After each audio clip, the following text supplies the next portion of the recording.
역대급을 찍어버린 DCU의 마지막 작품 플래시의 개봉이 이제 약 일주일 앞으로 다가왔습니다. 네, 저는 시사회를 통해 개봉 전 먼저 이 영화를 관람했는데 당연히 가이드 리뷰 들어가야겠죠. 이 영상은 영화의 스포일러 싹 뺀 가이드 영상. 플래시를 보기 전 많은 분들이 궁금해하실 만한 그런 부분들만 골라서 정리해보았습니다. 일단 저도 이 영화를 안 봤다 생각하고 이 관람한 내를 빼고 영상을 제작했으니 긴장 풀어. 그럼 어떻게 두루 간다? 바로 두루 간다. 가서 자, 들어갑니다. Let's go.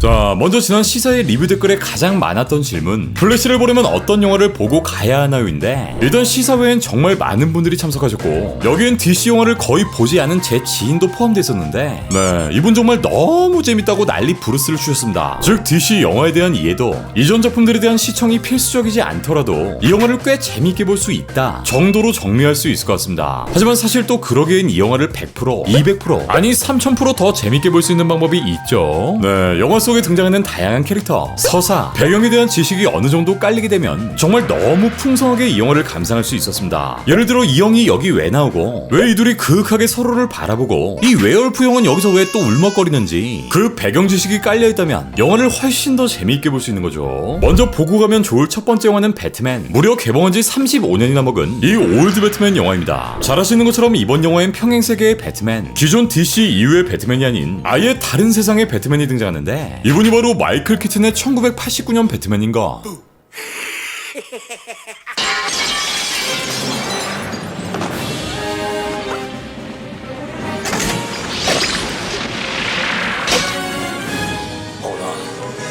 뭐 시간이 되시는 분들은 두 편 다 보면 좋고 너무 바쁘다 싶으신 분들은 1편만 보셔도 충분히 좋습니다. 이 영화는 또 하나의 장르를 탄생시켜버리는 감독 팀버튼 감독의 모던 에이지 시리즈이기도 해서 제 개인적으로는 놀란 감독의 트릴로지만큼이나 매력적이고 또 지금의 배트맨 시리즈를 잇게 한 아주 기념비적인 작품이기도 합니다. 1편에선 잭 니콜슨의 조커, 2편에선 데니 드비토의 펭귄, 미셸 파이퍼의 캐트먼도 만나볼 수 있고요. 두 번째로 보고 가면 좋을 영화는 맨 오브 스틸. 이 영화는 잭 스나이더 감독이 만든 2013년 작품으로 DC 확장 유니버스의 시작을 알린 그 첫 번째 작품인데, 슈퍼맨이 어떻게 탄생했는지, 또 크립톤 행성이 무엇인지, 어떻게 지구에 살게 되었는지 등을 잘 알 수 있는 영화입니다. 네, 그리고 이번 플래시의 빌런으로 등장하는 이 아저씨, 조드 장군이 이 작품의 메인 빌런이었기 때문에 사실상 이 아저씨 다음으로 이 아저씨를 알면 좋고요. 대충 누군지는 알아야 될 거 아니야. 또 이 영화의 매력은 엄청난 비주얼과 액션, 히어로 영화에 필요했던 구성들을 명확하게 보여주며 많은 DC 팬들의 환호를 받기도 한 작품이었기에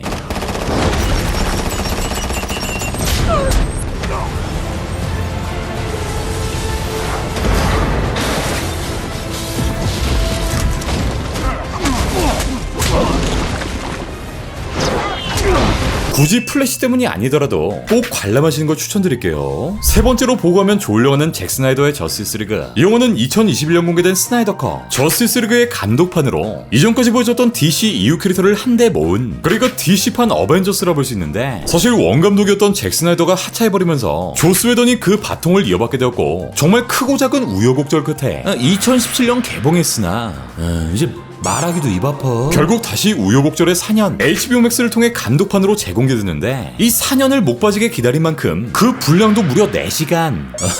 오준과의 싸움. 정말 많은 캐릭터와 서사를 이 4시간 안에 꽉꽉 눌러 담아버렸기 때문에 만약 이 4시간을 투자하신다면 대충 얘네들이 어떻게 굴러먹던 애들인지 정확히 알 수 있게 되고요. 네, 플래시도 이 영화에서 그나마 제대로 소개됩니다. 마지막으로 보고 하면 좋은 영화는 배트맨 대 슈퍼맨 저스티스의 시작. 네, 이 작품은 맨옵스가 개봉한 지 약 3년 뒤에 개봉된 작품, 배트맨과 슈퍼맨의 첫 번째 크로스오버 영화로 이번 플래시에 등장하는 벤 애플렉의 배트맨, 우리 사과형이 첫 등장한 DC 이후의 작품이죠. 슈퍼맨의 등장 이후 전 세계는 혼돈에 빠지게 되었고 이 고담을 지키던 배트맨과 불가피한 충돌을 빚게 되는데, 이 영화 자체가 좀 어둡고 무겁지만 어쨌든 DCU의 세계관, 캐릭터들의 관계성을 면밀히 들여다볼 수 있는 작품이기에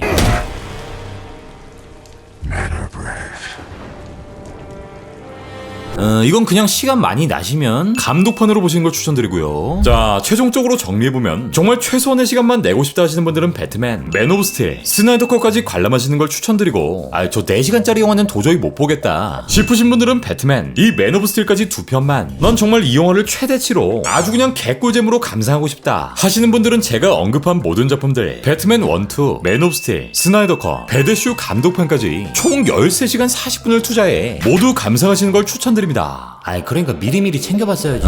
나는 그냥 영화 한 편 볼 시간도 없다, 그냥 네가 요약해줘라 하시는 분들은 그럼 빠르게 요약 들어갈게요. 일단 이 아저씨는 1989년의 배트맨, 지금의 배트맨을 있게 한 그냥 겁나 늙은 배트맨이라는 정도만 알고 계시면 되고, 이미 뭐 배우 자체로는 정점을 찍어버리신 분이라 비틀주스, 배트맨 시리즈, 버드맨, 또 스파이더맨에선 벌처로도 활약하셨다. I can't afford that.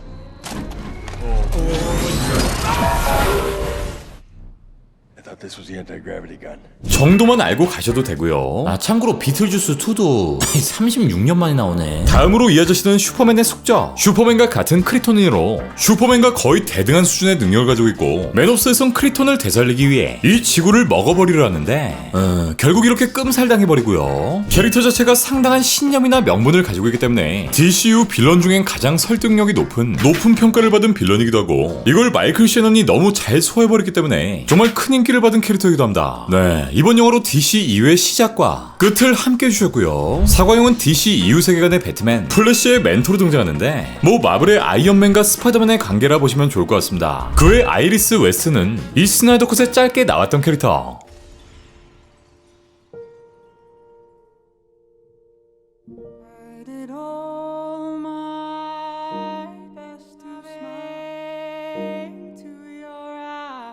원작에선 사신기사로 활동하며 주인공 베리 앨런의 아내로 이어지기도 하고요. 그리고 예고편에 짧게 등장했던 알프레드 페니워즈, 네, 배트맨 옆에 항상 붙어다니는 우리 집사님이자 정말 천재적인 공돌이라 배트맨의 모든 장비들을 이렇게 직접 개발해주기도 하는 인물이고요. 여기까지가 플래시를 보기 전 봐두면 좋을 영화, 또 캐릭터들의 간략한 설명이었는데 대충 이 정도만 알고 계셔도 이 작품을 재밌게 감상하기엔 충분하실 거라 생각됩니다. 맞다, 그 원작 코믹스도 보면 좀. 자, 이번 영화는 2011년 공개된 원작 코믹스 플래시 포인트의 스토리를 기반으로 기획 제작됐는데, 이 원작 코믹스의 내용까지 알고 보면 정말 재미 만점이 아닐 수가 없겠죠. 그렇다면 세세한 디테일 없이 원작 플래시 포인트의 짤막한 스토리만 빠르게 풀어보도록 하겠습니다. 어느 날 주인공 베리 앨런은 자신의 능력과 아이템, 이 스피드 포스 능력과 슈트 번지가 사라졌다는 걸 알게 되고, 과거에 살해당했던 엄마 노라까지 눈앞에 나타나는데, 이후 평소 자신의 멘토였던 배트맨을 찾아 고담시로 향한 베리, 하지만 이마저도 베리가 알던 배트맨이 아닌 굉장히 다른 모습의 배트맨이었고, 이 세계가 진짜가 아니란 걸 깨닫게 됩니다. 네, 눈앞에 있던 배트맨은 브루스의 아버지, 바로 토마스 웨인의 배트맨이었고, 베리가 알고 있던 모든 상황들이 다르게 펼쳐지고 있었던 거. 이 세계에선 플래시란 존재 자체가 없었고, 원더우먼과 아쿠아맨은 전쟁을 벌이고 있었으며, 배트맨은 누구에게도 자비가 없는 자경단원의 사이보그만이 미국 대통령 직속의 유일한 히어로였던 거. 이 사연을 듣게 된 토마스 웨인의 배트맨은 자신의 아들 브루스를 살릴 수 있는 방법이라면 자신을 희생해서라도 브루스를 살리고 싶어 했고, 그렇게 이들은 역사를 되돌릴 방법을 찾게 되는데, 이 과정에서 능력을 잃었던 베리가 번개와 의지를 통해 다시 능력을 되찾게 되고 슈퍼맨이란 존재를 찾아 나섭니다. 네, 이 세계의 슈퍼맨은 스몰빌이 아닌 메트로폴리스에 떨어졌고, 어릴 때부터 미국 정부의 연구실에 갇혀 있었던 것. 또 이 세계에선 원더우먼과 아쿠아맨의 전쟁이 곧 세계의 파멸을 의미했고, 이를 막기 위해 수많은 히어로들의 도움이 필요했는데, 결국 이를 말리려던 모든 히어로들의 작은 전쟁이 벌어지게 됩니다. 그리고 이때 나타난 또 다른 플래시,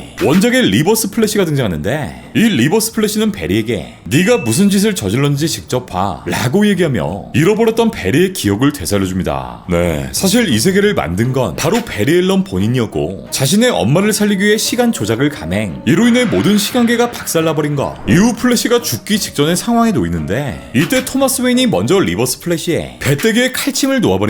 계속된 싸움에 치명상을 입게 된 토마스, 이때 토마스는 플래시에게 자신의 아들에게 전해달라는 유서를 남기고 세상을 원래대로 돌려달라 부탁합니다. 이후 베리는 엄마에게가 진실을 얘기하고 모두를 살릴 방법을 찾아보지만 엄마 노라는 자신을 희생하겠다 말하며 사랑하는 아들 베리를 떠나보냅니다. 베리는 결국 다시 스피드포스로 들어가게 되고 시간을 조작하려던 과거의 자신을 막으며 엉망이 된 세계관을 바로잡게 됩니다. 그리고 이때 DC 유니버스의 타임라인이 세 개로 갈라져 있는 모습을 보게 되는데 이는 DC 코믹스, 와일드스톰, 버티고의 세계관이었고 이 세 개의 세계가 하나로 합쳐지며 DC 코믹스에서 뉴 52로 리부트됩니다. 그렇게 다시 현실 세계로 돌아온 플래시. 베리는 브루스에게 모든 일들을 설명하고 아버지 토마스의 유서를 건네주며 이 플래시 포인트의 이야기는 모두 끝이 납니다. 네, 여기까지가 최대한 짤막하게 요약한 원작 플래시 포인트의 스토리였는데 이번 플래시에선 이 원작을 얼마나 각색하고 또 어떻게 풀었는지 비교해가며 보는 재미가 있을 것 같고요. 자, 이제 개봉까지 얼마 남지 않은 이 영화. 플래시는 과연 히어로 영화의 한 획을 그을 수 있을 것인지 DC 확장 유니버스의 아름다운 마무리를 지었을지 곧 노스포 영상으로 찾아오겠습니다.